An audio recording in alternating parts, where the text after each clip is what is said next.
welcome back to the 7-day mobility challenge. So today is day 6. So far we've gone through squat, hinge, lunge, and then upper body pushing and pulling both horizontally and vertically, okay? So that covers most of the movements you're gonna do in the gym, but today I wanna talk about an even more fundamental movement pattern, which is just breathing, okay? So I'm a big proponent of being a little bit more conscious and mindful of your breathing because it helps us to move a little bit better, helps us control stress, and just helps us be a little bit more efficient. So it might sound kind of weird to be thinking about your breathing a lot, and it's not that I want you to be thinking about it every second of every day. You do it automatically for a reason, but I do want you to be more conscious of it. The same way I don't want you to think about the way you move in every little piece every day, but when you're in the gym or you're deliberately trying to improve your health and your fitness, you should be thinking about the way you're moving. The same thing can apply to your breathing. Using it as a tool for health and fitness and well-being can be really, really big and really important, okay? So the tests we're gonna do for this are breathing in 2 different positions. So one is gonna be focusing on trying to breathe and kind of inhale through the front diaphragm, front of your body, front of your ribs, and the other one's gonna be in the back and posterior part, okay? So the first one, we're just gonna call it 90-90 breathing. So bench or a chair again, okay? 90-90 is just meaning 90 degrees roughly at the knees and 90 degrees at the hips, okay? So I'm gonna relax down here. I like to have people put their hands kind of at the bottom of your ribs so you can feel what's going on, okay? And all I want you to do, it's important if you can to do these inhale and exhale through your nose only. The vast majority of the time, that's how we should be breathing. It slows you down, it filters the air. There's lots of good things about nasal breathing that you don't get with mouth breathing, okay? So just gonna hang out here and you're gonna take some breaths. Go. Okay, and one thing a lot of people do is they really breathe through, like, they're using their neck and their upper back muscles and their pecs to breathe.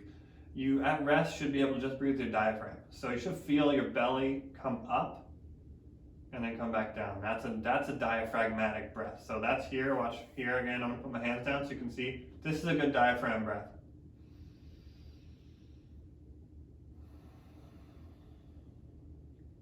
If I was to breathe up here, what it would look like would be this. So you can see this doesn't move, this moves. I want you to think about this moving, okay? So I'm gonna have you sit here for a couple of minutes, take some deep breaths in and out, and just try to feel it out a little bit. Another good way to test whether we're improving our breathing at this is to test how long you can inhale and exhale for. So just get a timer or something like that, and you'll sit there and you time your inhale as long and big as you can, and time your exhale and go as slow as you can, okay? So the way I'll have you test that is basically do like 5 nice, easy, normal breaths, and on the 6th breath, time the inhale and the exhale combined, and that should improve over time if we're working on our breathing mechanics and positioning, okay? So this is our first test, 90-90 breathing, okay? Let me move this out of the way. Second test is going to be prone breathing. Again, we're getting into a prone position because now we want to work on inhaling and kind of filling up the back part of the lungs and rib cage, okay? So I'm gonna have you on your belly again. For this, take your hands or your fists and stack them up and support your head. I want you to be relaxed, okay? So it'll kind of be like this, all right? And then the same thing applies. We're gonna breathe in through your diaphragm, but because your belly's on the floor, it's gonna force the air into the back part of your thorax and rib cage, okay? So again, it'll look like this.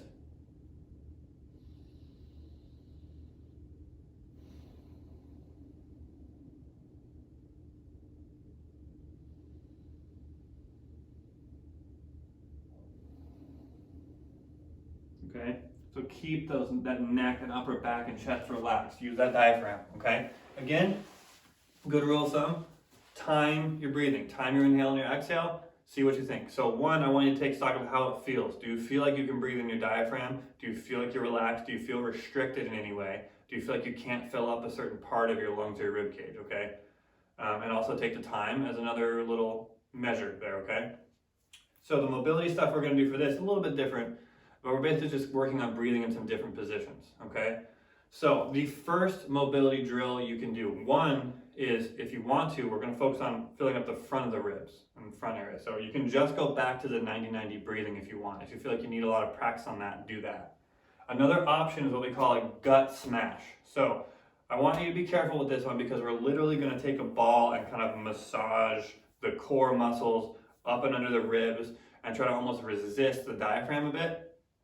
Sometimes people like this and they think it's great. Sometimes it really helps people feel relaxed. Sometimes they feel a little bit weird about it. So if you feel a little bit weird about it and you don't like the pressure on your stomach, then just do the 90-90 breathing. Or you can do both, okay? But I like this. This is just a partially deflated volleyball. I find it works really well because there's a little bit of softness to it. A children's playground ball or something that's partially deflated works really well also, okay? So basically what we're gonna do is we're gonna lay on this and we're gonna use it to sort of scan around the ribs and just open up some of the soft tissues in the trunk area, okay? So I'm gonna do on my left side here so you can see what I'm doing. So again, I'm gonna start kind of like up in here, almost under the ribs, okay? So again, please, if this feels sketchy, if this feels weird, or if you just ate or something like that, if it's uncomfortable to put the pressure down, don't mess with this, all right? But I think if you can get used to it, it feels really good. So I'm gonna do, you can spend a few minutes here, but move around a little bit first, kind of arch your back, crunch over. And I like to take some breaths. So we're kind of almost resisting a little bit, but it's going to be a nice big breath in. And relax.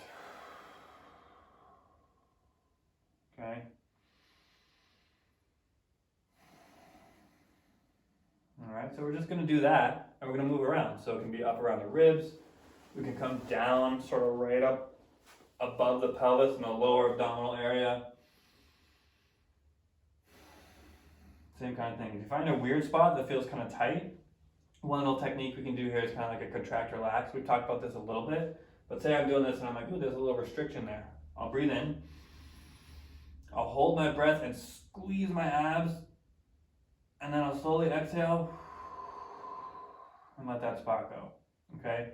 So that's just gonna get a little bit of love, some soft tissue work into these abdominal muscles that don't get a lot of it. So I encourage you to do up here, do here, do even more like onto your side, into your obliques a little bit, and just kind of work that out a little bit. So that's our gut smash again, and or 90-90 breathing on the chair or the bench, okay?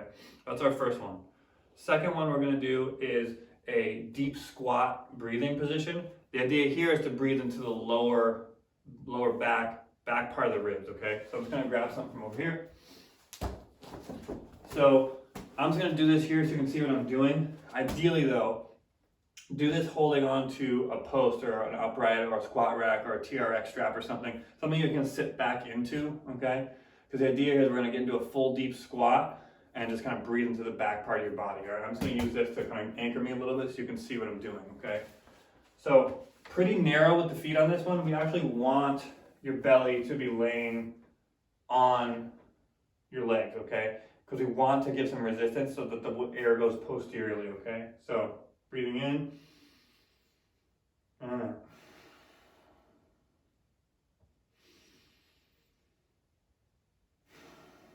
Okay, so you'll feel, especially if you're really narrow, that the air has nowhere to go but backwards. Okay, so again, I think a deep squat position is really valuable for this. If that's not comfortable, if you can't get there, or if you just don't have something to hold on to, you can anchor yourself like I did there, or just do like a child's pose position. So here is the same concept, right? We're coming down here, or arms at your side, and just breathing. Okay, so that's really valuable also, but I just find that being able to get into a squat position, that kind of stuff is helpful, okay? So we've done breathing into the front, we've done breathing into the back. Now let's talk about sides. Don't forget about the side part of your ribs and kind of underneath here, okay? So here what I would recommend is sort of cross-legged, or if you can get into sort of like a half lotus kind of a position, it's just gonna help lock in your pelvis and your core a little bit. And what we're gonna do is take one arm overhead, and you can raise it up, or I just like to kind of hang out here. Bend over to the side. Now when you bend to the side, I don't want it to be like a big arch in your back. Just go straight over until you feel some tension kind of here, and then you're gonna breathe into this area of your body. And you'll find, I kind of naturally do this. If you're breathing and you can reach, put your hands to where you're gonna breathe. Give yourself a cue, like I'm gonna fill this area up, okay? So over here, again.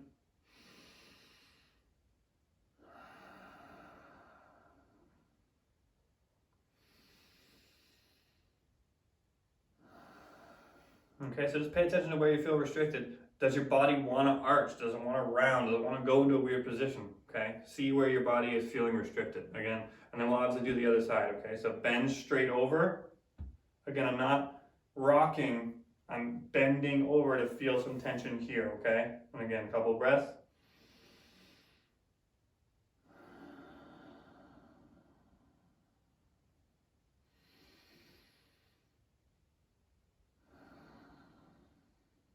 Okay?